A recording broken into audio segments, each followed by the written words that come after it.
Customary zhuzhing of the hair. Yeah, that's always. Yeah.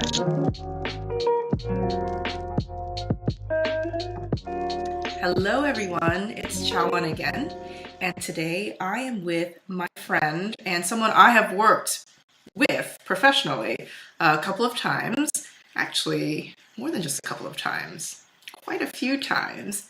This is Ivy Bromius, and I love her take on magic. It's super practical, but it also appeals to sort of like that INFJ in me. And if you guys don't know what an INFJ is, it's like a Myers-Briggs thing. But she's able to take things systematically and put magic on top of that. So it's like the best of the mundane with the magic on top. It's a really cool system that she has. And I love her blog. She has an amazing manifesto that you can download if you sign up for a newsletter.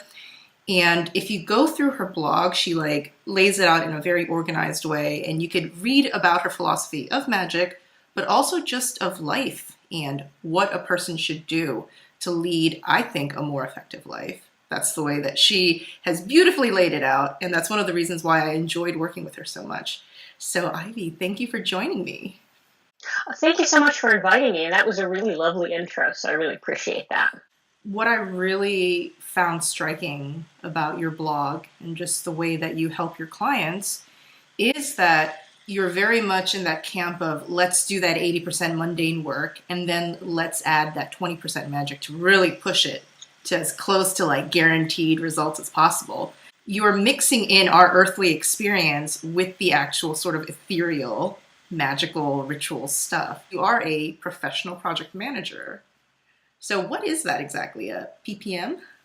Yeah, so I have been a project manager and now a program manager for a really long time in a kind of a corporate setting, and I have a PMP, which is a professional project manager certification with like a test and all of that. But in addition, I have a lot of history in kind of magic and tarot reading, and it came to me over the years as I was becoming a project manager that there's a real overlap. So to start, project management is just kind of a toolbox of things that can help get things done. That's fundamentally it. When I started to start on the blog, I got some really good advice from Jason Miller, who said, most of the people who are your audience already have magical practices. They already do the magic, but what they don't have is the solid grounding in like how to organize those things or how to approach them, top down, and how to coordinate.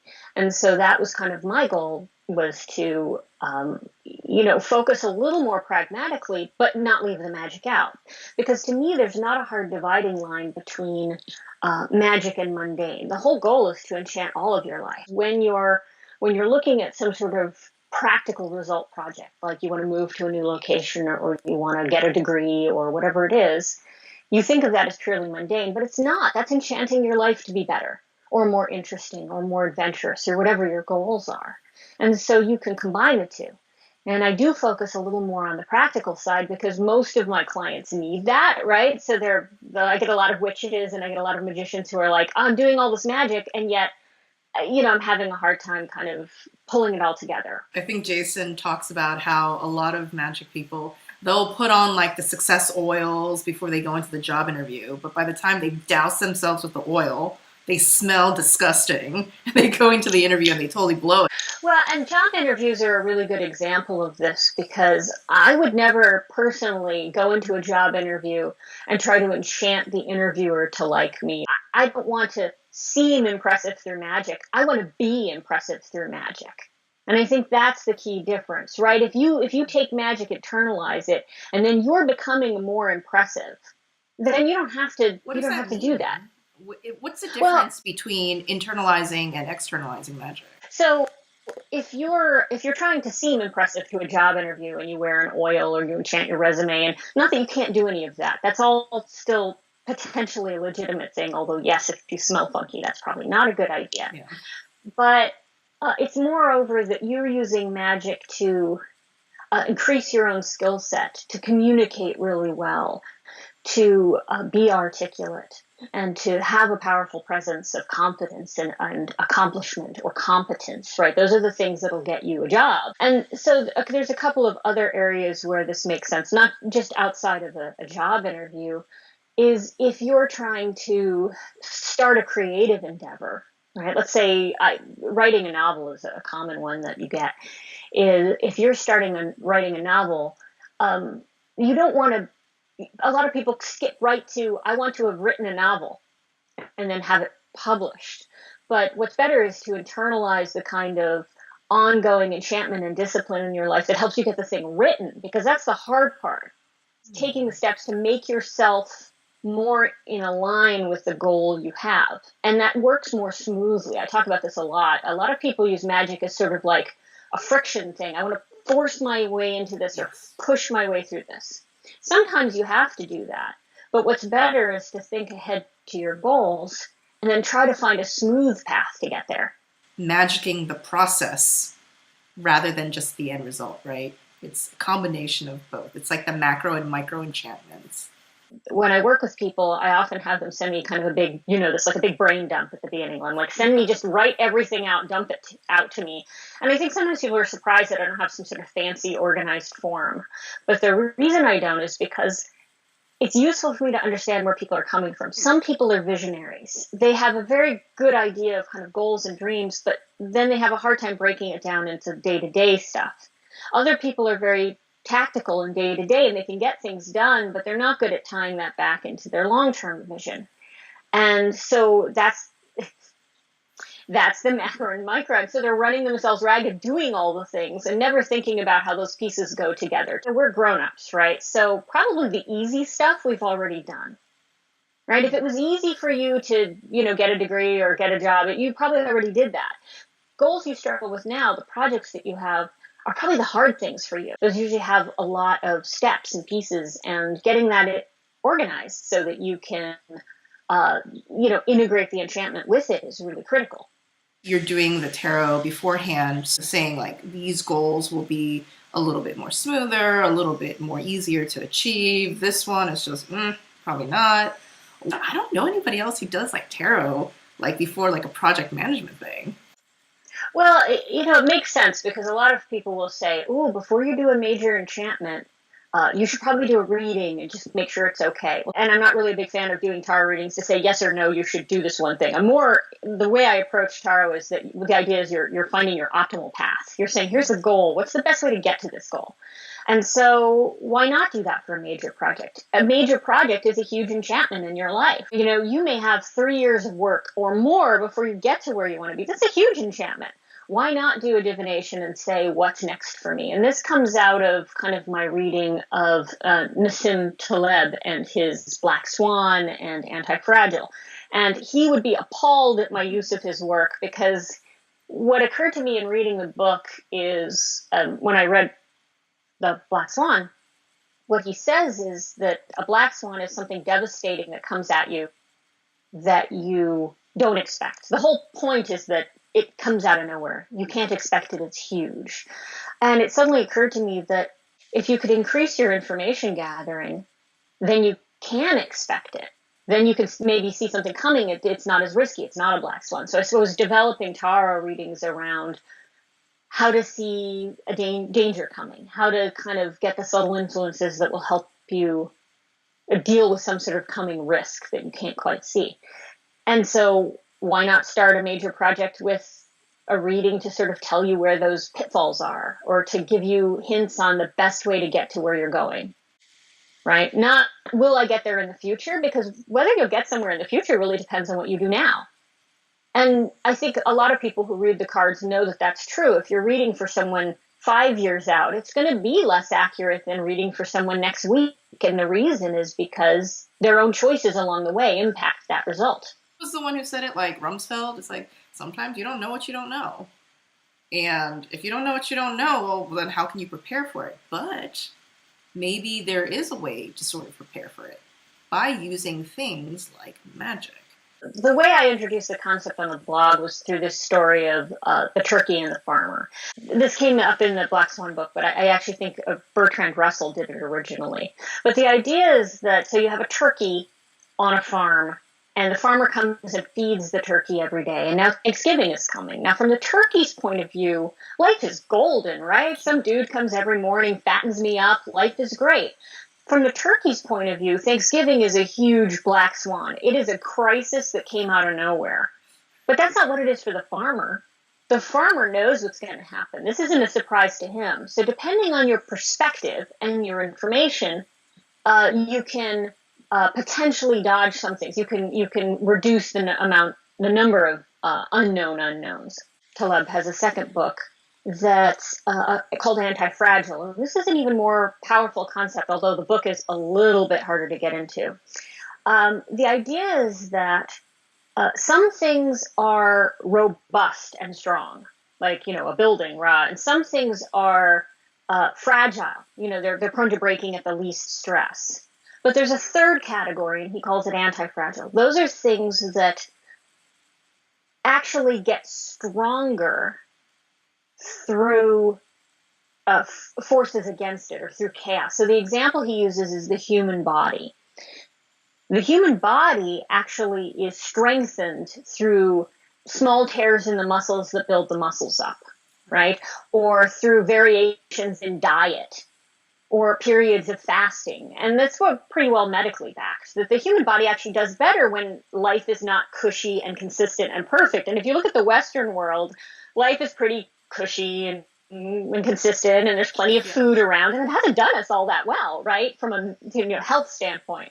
So his idea is that if you can be anti-fragile, not only does chaos not hurt you, it helps you. I've written about this extensively on the blog because it's not obvious, right? Yeah. So his thinking is that certainly something that's fragile, he uses the example of a teacup. This thing is like an antique teacup. It's going to break at any second. Well, that's stressful, and any sort of shock can get it. But even very robust things are at risk, because a very strong building will crumble in an earthquake. But a building that moves and waves with the earthquake will survive. And this is actually how earthquake-proof buildings are built, like skyscrapers. They actually wave in the wind, and they tend to shift and move. And you can improve your odds of withstanding chaos by having more options, by not getting overcommitted, by keeping things flexible yourself. And if you look around, this is it. This is a world of chaos, right? I don't look at the news and think, well, that seems pretty calm. Yeah. It's not, right? It's pretty chaotic out there. And there's huge seismic shifts in the way work is happening and how people are making money, and governments are undergoing these shocks globally. This idea that, one, if you can keep the information flowing, you might be forewarned being forearmed, but also if you make your own life a little less fragile, you're anti-fragile, then if something happens, you can weather it and you'll be okay. And magical tools dovetail neatly with that. I know sometimes I talk about the corporate stuff, and magical types are like, oh, it was corporate, I just tuned it out. Don't. The way I think about it is we live in a capitalist society, right? So a ton of money goes into corporations. They're like these huge, powerful entities, and they're not good, right? Like, I'm not arguing, hey, capitalism's great. No. But the thing is, through the decades, those companies, they've done research on what works, and they're purely pragmatic. Good or evil, these techniques work. These tools work. That's why companies hire project managers, because we help get things done. We help make money for the company. It could be good things like building a hospital, and it could be bad things like building a prison. In the end, the tools work. So if you steal those tools, you combine them with magic, use them to enchant your own life, and get out of that model, first of all, it works. It does. And the fact that someone terrible discovered it maybe doesn't mean it doesn't work. But moreover, it's an incredibly, deeply subversive act to steal something out of the corporate world that can be used for their advantage and use it for your own and the people you care about and the communities that you live in. So if you're just stuck in the spot where you just got to get a gig because you got to pay the rent, then that's where you're at. And you can use magic and you can use these techniques combined to help you. And if you're further along and you've built a career, right, you can still use it. So I love my job, and I can sleep at night, right? Like, I don't have the kind of job where I'm I'm laying in bed at night going, ugh, the war machine or something. No, I have a lovely job and I work with great people, smart people. And at this point, I can use kind of my experience to adjust my career to have more interesting adventures and experiences. In the end, work may not be something everyone would love to do if they, if you won the lottery, maybe you would quit your job. But at the same time, you can still have great adventures, even if you're working. I guess it's very hard for people who are magical to be like, well, my intuition isn't enough, And sometimes, yeah, it isn't, because we all have blind spots. Example, I consider myself to be reasonably self-aware.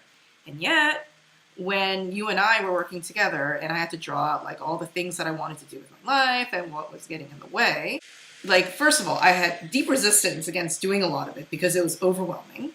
Then when I finally got around to doing it, when you write it down and you actually put it inside, I guess, a restrictive system, so you're basically paring it down to its essence and you're making it super clear and it's facing you. You're like staring at it. You're just like, well, fuck me, right? You're just like, so that's the reason why. And I have to say that I think that's human nature. I have this toolkit that I've built up over now like 10 years of doing this kind of work professionally. So I have a lot of tools that I can help other people with. But I still have people I go to lay my own crap out to me. Because seeing yourself super clearly isn't that easy. If you hire a project manager at a company, your goal is to get your goals done. Figure out what the best thing to do is, figure out how to get there, get the project done on time and under budget, and make money, right? Because it's a corporate thing. If you apply that to a person, it's the same. It's how do I figure out what my best goals are? What will make my life better? And it's not just money, right? It's about a fulfilled life or a creative life. Your own goals may go far beyond just cash, right? So, and in fact, they should, because we're people, we're not machines or companies. But you can use the same toolkit. So I'm not a life coach because in a way, I'm not interested in how you feel. I mean, certainly I kind of am. But my point is, I'm more interested in what you do and how you step back and like work through this process of saying, okay, what's on my list? The primary goal isn't to make you feel better about your life or to face your fear. The primary goal is to get shit done to meet your goals. And if in the process you face a fear or your life gets smoother or better, you feel better about things, bonus. And then the other piece of it is, why not incorporate the magic? I mean, I think the more I blend magic into my life, the better both of those things work. When you compartmentalize it into little corners, well, this is the time when we do this one thing, it doesn't work so well. So you just can top to bottom create this sort of plan for magic to help you with whatever goal you have. Magic is a technology. It's basically you do it in a certain way and it's probably going to work. The problem is that you can't control how it's going to come out. And a lot of it is based upon how well you construct. But when I was throwing these money spells, it's just that I was just like, oh, well, yeah, yay, more money, right? I didn't think like, why do I want more money? I could have done money magic much more efficiently and much more, I think, aligned with my true goal, which was about freedom. The trick with money is it's not actually a thing. Yeah. It doesn't actually exist. It's just an idea. It's really just a symbol in and of itself. So if you're just enchanting for this symbol, which doesn't really exist, and something like 97% of the money in the world doesn't actually exist. It's purely like numbers in ledgers on computers. That's kind of missing the boat. And that's where you end up with this sort of emergency money magic, where you're like, I need $20 for this, and you do some magic and $20 arrives, but it doesn't get you further along the path to kind of prosperity. And so when you enchant for it, there's nothing really concrete there. So the key, I think the two keys there is, one, money is either an object, like you can get an object. So like if you need money for rent, right, what you really need is stable housing, right? And money is just a tool to pay the bills, right? So money is the thing that gets you stable housing or food or security for your kids or opportunities. And the other one is optionality. Money in and of itself just gives you more options. So if you have some money, then when something comes along, you're more likely to be able to grab onto it. And again, those are both more strategic views. So it's not like I would never be one of those people who said, "Well, money's not important." Mm-hmm. Well, tell that to the landlord, right? When the bills come due. Yeah, money is important, but it's important more for what you can do with it and what options you can have, rather than some sort of entity in of itself. If someone might want freedom, what you do, the choices you make in your life, and the magic you do are going to be very different for someone who wants freedom rather than someone who wants stability. And both of those are completely legitimate life goals for different people. I don't judge. It's not for me to say what goal is right and what goal is wrong. Different people need different things. If magic didn't work for you, you probably wouldn't be here, right? You wouldn't be doing it. I mean, we see it working, not always the way we expect, so we keep doing it. But it works better as part of a larger plan or campaign of magic. Campaign's a good one, right? So you have some big goal or project and you want to enchant it end to end. And so I talk a lot about techniques like initiating projects and literally initiating them as sort of an entity with a symbol or a concept and a name, and it becomes kind of like an egregore that you can work with. And then within that you have larger goals that you enchant for, and then you have small tactical pieces that you enchant for as well. So you can do the mini magic, but it's part of a larger theme or goal in your life. My own personal practice is extremely sort of kind of wild and witchy, right? I like sigils because they're quick and dirty and they're agile, and you can throw some out and throw some more out, and I like that. I can do it on a whim. I can I do a lot of kind of ecstatic practice. So you wouldn't think it, right? Because I'm I'm a project manager and I'm boring and corporate, but my personal practice can get very wild. The key is that I have this overarching structure where I'm working on a larger goal for my life. And so things will fit into the structure. It doesn't mean it has to be boring. You can still go dance naked under the full moon in a circle of witches if that's your jam, if that's what you want to do. And you can still practice at all hours of the day and night. It's not supposed to be boring and corporate.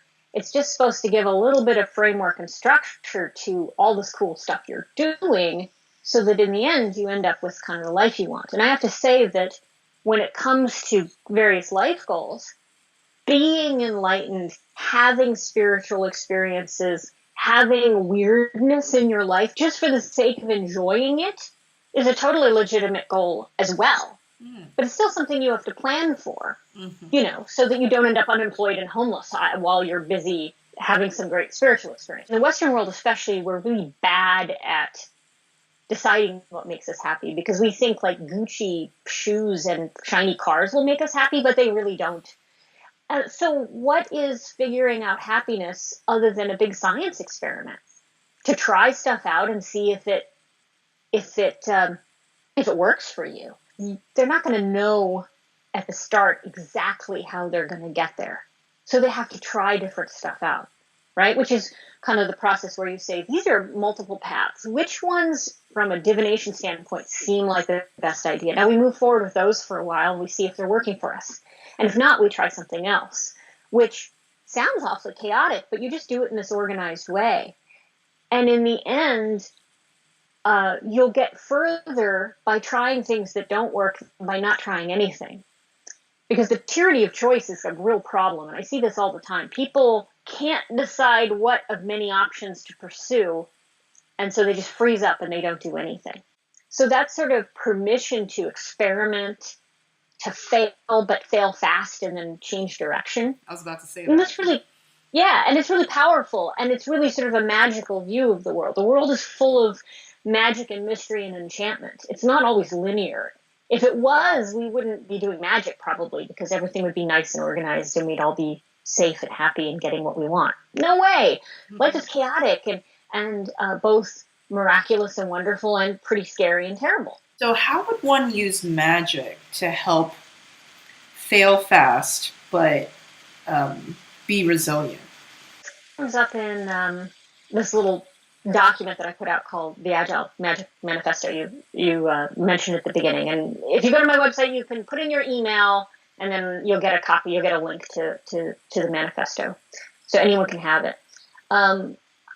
What I talk about there is First of all, keeping your magic itself agile. Do things that you can do quick without a lot of huge prep and effort, and do a lot of it. So sigils are perfect for this, right? You can whip out sigils. Yes, it's great to do them at the right time, but the point is that you can just do lots of them. And then for the resiliency piece, you have what I think of as a posse, right? Which is your cadre of spiritual folks who've got your back. The first of these is usually your ancestors. Or if you have crappy ancestors, then your beloved dead of whatever kind. So folks who've passed on, but who have your back, right? So these could be literally your mom and your grandma or whatever. Or they could also be people you cared about or people you admired, who you may not even know, but who you admired. Maybe you're a guitarist and Jimi Hendrix is the guy, and so you can work with him. So the point being, you have this concept of beloved dead that you work with. I tell anyone I work with who has kids, definitely take a look at your dead ancestors, because even if they weren't that great to you, grandparents and great-grandparents are a sucker for babies, even when they're dead. So you can absolutely do this thing where you're like, this is my baby. I need things to be okay so that your genetic, legacy is safe and protected. And it totally works. They'll be like, oh, okay, good luck for you. Good luck for your house. Good luck for your baby. So that's one of the ways to be resilient. The other way is to just keep your options open. If you, the more ability you have to swing with change, the better. And everybody's got to balance how flexible their lives can be with how stable they want their lives to be, right? Because there's a sort of a balancing point. It's different for everybody, but when you keep your options open, you do better. Magic improves the odds. It has to have something to grab onto. It has to improve the odds of something, which is why, one, lottery magic doesn't work very well, because the odds are already too long. So no amount of improving is going to help you. But two, it's also why very fluffy magical goals, very nebulous ones, aren't really useful. So if you do magic just sort of to be happier, it's got to have something to latch onto. So you've got to get out there and do things that you think might make you happier. It's the same with kind of a business or a personal goal. If you want to apply your magic to something that you can lever the odds on, you have to have something to put it up to. So a really great example is or writing something long, like if you want to write a book. Dude, that's a lot of work. So how does that even happen? When does it get written? How much do you write? That's the boring part. But then you have something you can leverage your magic against, and it can be super tactical. So maybe the problem is you're not getting your book written because the only time of day you have to get it written is you keep getting disturbed by something else. So now you can do magic to find you a quiet space to work. Or maybe the problem is that you are not getting enough sleep, and so you're just exhausted and can't focus. So then you can work on both mundane and magical tactics for just getting the rest you need so that you're fresh and you can get all those creative ideas out. So having a sort of a kind of a mundane plan lets you then poke at it with magic and lever it in the direction you want to go. Whereas doing magic for I am a successful novelist, that doesn't really have anything to latch onto now. If you don't sit down and write anything, then it's never going to happen no matter how much magic you do. And I feel like that's what most people do. Like, I remember when I first started to learn magic, that's what I enchanted for, like the big goal, because that's just what everybody did. But I mean, you're saying, why not enchant for finding the quiet place to write? Why not enchant for having extra time to sleep? My biggest complaint currently is that I don't have enough time to sleep. Maybe I should do magic for that, because I definitely do better in my daily life if I have enough time. But why didn't I even think of that? Well, and let's take that as a problem. You don't have enough time to sleep. I think we might have discussed this before. But let's say you don't have enough time to sleep right now. You're super busy and productive, and that's good, right? But you don't have enough time to sleep. So let's do the 5 whys, Why don't you have enough time to sleep? Because I have a day job, plus I have my creative projects. So why do you have so many projects? Because I want to build a career change based on those projects. So I feel like I need to put in a lot of time. So why the career change? Because I don't like how my day job, I have to be there at a certain time and I can't take vacations whenever I want and work for somebody else. Because somebody has an ultimate goal of having more freedom, right? So we're back down to like the big goal. But this is smart, because what I would say then is, all right, you have all this stuff to do and it's all important stuff, but you're not going to be effective at any of it if you're exhausted all the time. And in fact, what'll happen is that you'll start doing bad at the things you're doing. And unfortunately, the first thing that's at risk of going badly is the thing that's paying the bills right now. So that's always a risk when you're starting new projects. They're exciting and you love them and they're getting you to freedom, but you have to maintain your life now. You can't like lay in bed at night and do a spell, let me sleep now. As any insomniac will tell you, that's not really useful. But you can come up with a number of things that you can enchant for that'll help you get more rest. So maybe a way to spend less time commuting, or a way that you can optimize your processes on your creative projects so you have a little more time there. Or you can, and then you can take the practical goals of saying, before I go to sleep, I'm going to turn everything off for half an hour and not be overstimulated so that the sleep I get is better. And so you just dig into that. But the key thing is that you're not doing those little pieces randomly. You're doing it in service to the larger goal, which is to get the freedom you want out of your life. So I'm not going to say which of your hobbies will you drop, although I might say which of your hobbies is most important right now, right? And which of them aren't getting you to your goals. So have you checked in lately and said, of all the things I'm doing, which seem to be moving me forward? You haven't? It's Well, like you kind of forget, you just get kind of caught up in daily life. And I guess that's when working with someone like you is helpful, because it's always nice to have somebody be like, stop. You're in the trenches every day. You don't get up in the morning and think about your larger goals. You get up in the morning with like this long to-do list and stuff you have to get done, people who may need you, and you got to get busy. So you're cranking away. Everybody does this. But you have to take a moment to step back and say, all right, now it's been a couple months or a month, right? And you're saying, I did all this stuff. Which of them are meeting my goals? Which of them are being beneficial? And which are less helpful? Because you've got the 80-20 rule, right? Which is another kind of corporate idea. Look at all those projects. Which ones are giving you the most benefit for the least time? Prioritize those. Are there any that are kind of duds that you just really like and want to keep doing? Maybe you deprioritize those. What happens if you are in a situation where, not saying you need a miracle to happen, but it's like you've done like the business plan, you've got your priorities straight and stuff. You've got a goal that is hard as fuck. Miracles can happen. A miracle approach to magic, though, is more getting help from the big guns.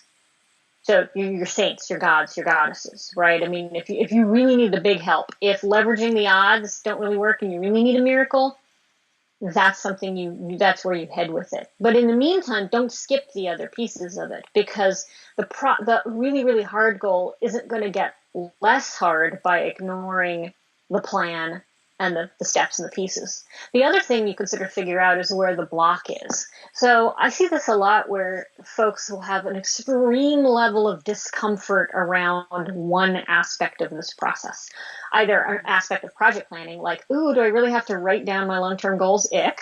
Or an extreme aversion to some piece of their own project. So if there's something along the road that's really a block, something in your way, there's only a few things you can do. One is you can dodge around it. When you hire someone to do something, the thing you just cannot bring yourself to do, that's sort of dodging around it. The other one is that you can unblock or uncross. And there's a whole category of magic that's just around this. So you can do an uncrossing working. Something's crossing you. You don't even have to know what it is. I had an experience with this where I was feeling crossed, like and I was feeling cross about feeling cross. Like I was annoyed and frustrated and things seemed blocked in my life. It was almost this sort of feeling of just being plugged up at every turn, and it was awful. And I knew, first of all, it takes a while for this to filter through your everyday busy life consciousness. And I'm, like I said, everyone is prone to this. Suddenly I'm like, yes, I'm crossed. I don't know what it is. So I worked up a huge campaign to uncross myself, and it involved calling on various beings that I work with. It involved I used some of Jason's techniques from his protection and reversal book, that whole book of just kind of that kind of magic. I cleaned the house, literally, spiritually. I cleaned the altars, literally, spiritually. I did a bunch of enchantment, and I made this really powerful uncrossing oil where I was, up with the moon and doing all this work. I did this huge push, this big campaign to uncross myself. And the good news is it worked. The things that were crossing me just disappeared, and it seemed miraculous. It seemed like that kind of very sort of spooky, how did this even happen? So just because that goal seems insurmountable doesn't usually mean that it is. What's probably going on is that there's something right in front of you, a wall, a block that you kind of need to get around or through. So you either make it go away, which is kind of that whole uncrossing, unblocking kind of magic. You either bust through it, which is probably the hardest thing to do and may not be the most effective, right? Let's keep it smooth. Let's flow where the current flows. Or you just dodge around it and you cheat a little bit. Because this is your life we're talking about. If you have a fear or a phobia, yeah, maybe you should fix that at some point. But if it's keeping you from achieving your goal now, cheat, get around it.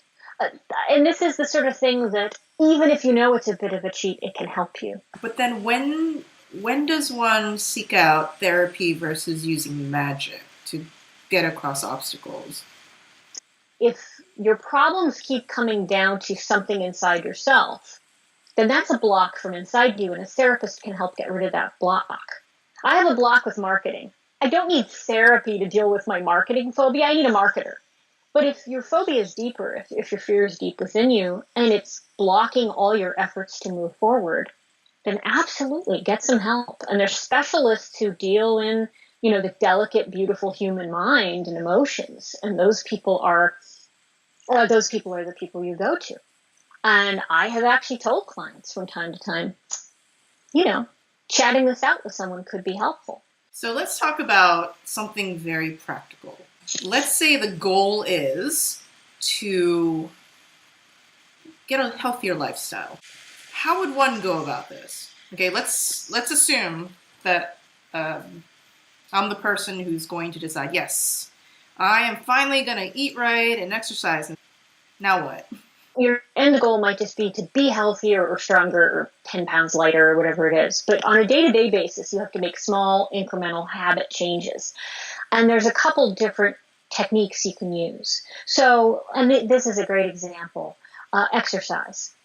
The very best thing you can do if you want to get more exercise is reach out, shut the computer off, get up, walk outside, and keep walking. Do it right now. Don't wait 1 second. Do the very first thing, and then do that again, and then do it again. After a while, you might decide, well, maybe I should join a gym, or I want to pump weights, but don't get caught in that. If only I have the right clothes and gym membership and thing and absolute technique, and I can buy this DVD online or this machine. Don't do any of that. Get up, turn the machine off, go for a walk. I have a couple of dogs, and they keep me honest about the whole going for a walk thing, because I'm not a hugely exercisey person. This is something that I find personally challenging, is to get enough exercise. Getting up, getting for a walk. So that's the sort of do the immediate next thing right now. Nutrition is different. If you open the door to your fridge and it's all like soda and cake, you're not going to just immediately fix your diet. No, you have to pre-prep some stuff. What sort of things do you want to eat, and do you have the time to make them? And then do you have the ingredients, and when can you get them? And the key thing for that sort of plan is you have to lay stuff out in advance. So if you want a smoothie for breakfast, like a nice green smoothie, that's great. But it won't work until you get a blender and you go buy smoothie ingredients. So that's a second method of sort of approaching a problem, is to say what foundation pieces aren't in place. Now, let's talk about the magic, because we don't want to forget that. If you're wanting to exercise more, then the best thing you can do is start now. And the best thing you can enchant for is to keep things from blocking you from doing that, right? So why don't you go for a walk every day? Well, is it because of this person or this situation or this experience? So enchant to help get those out of the way so that you just have your chance to have your walk.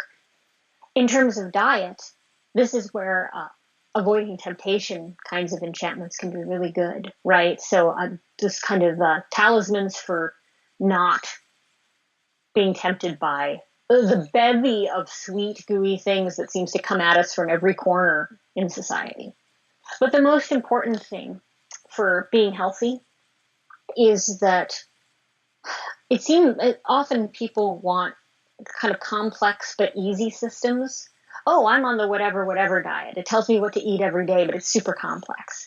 Mm-hmm. The truth is that the easy but hard thing is what you need to do, which is like sleep more, eat vegetables, get up and walk around. Super easy, really hard to do.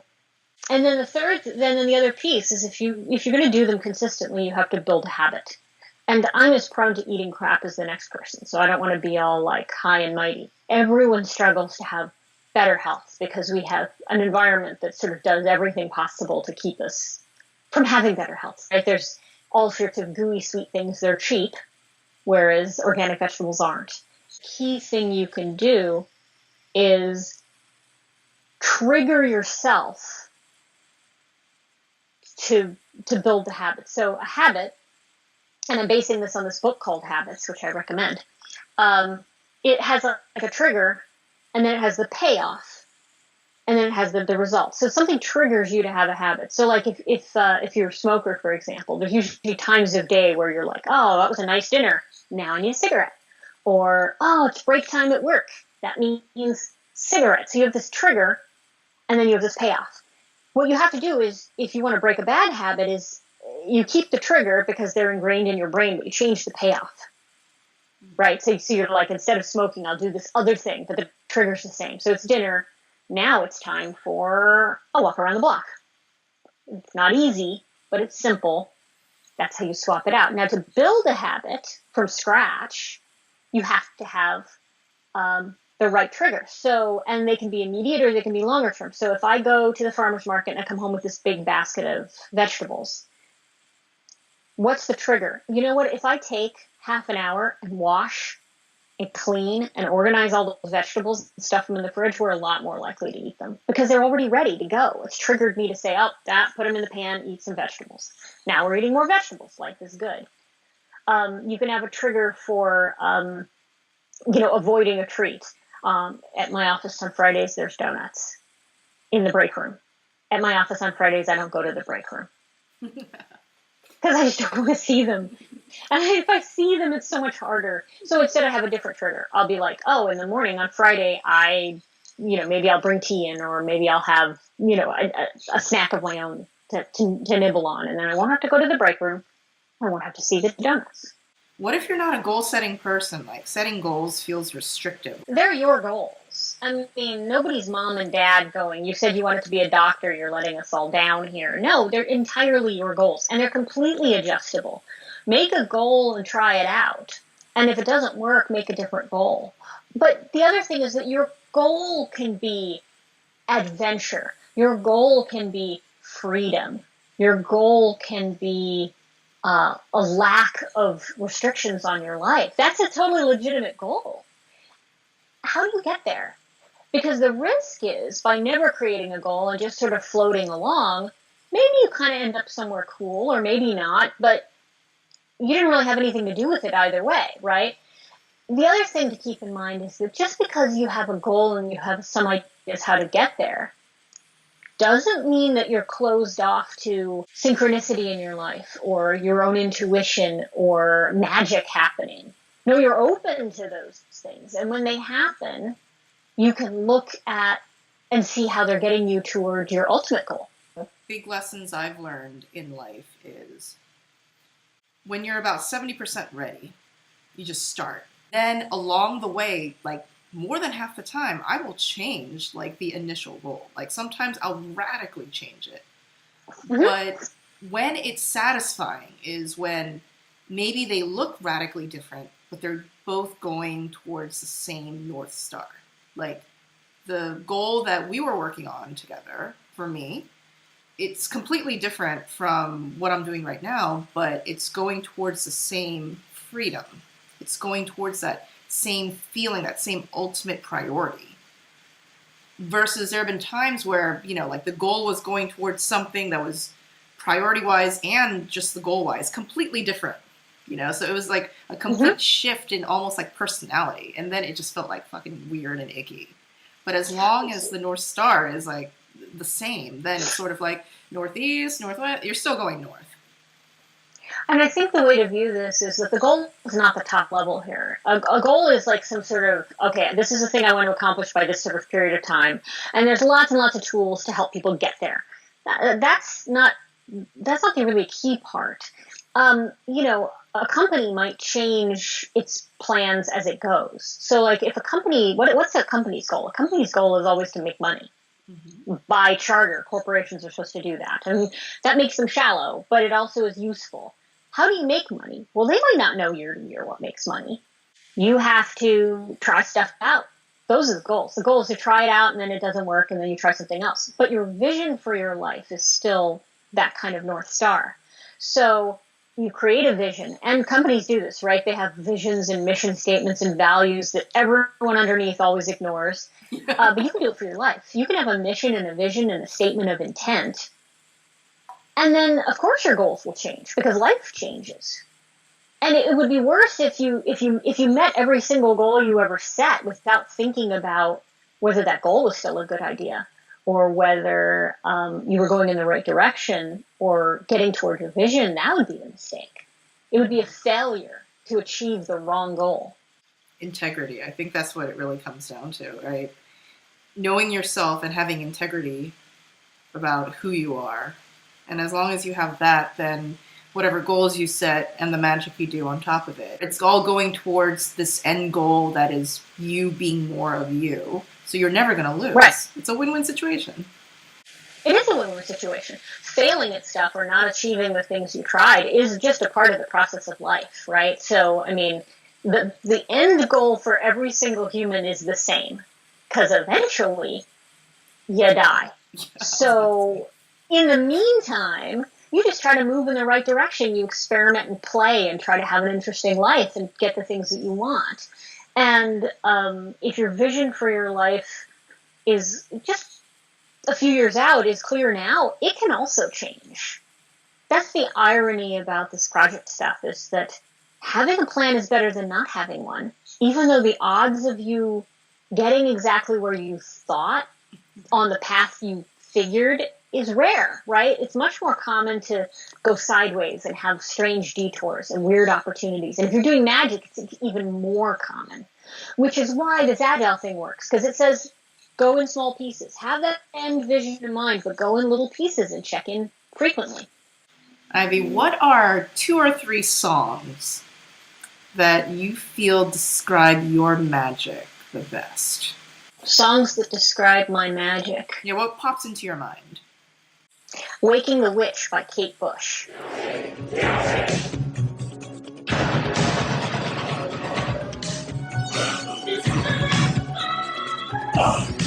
It's just a very witchy song, and my magic tends to be somewhat witchy.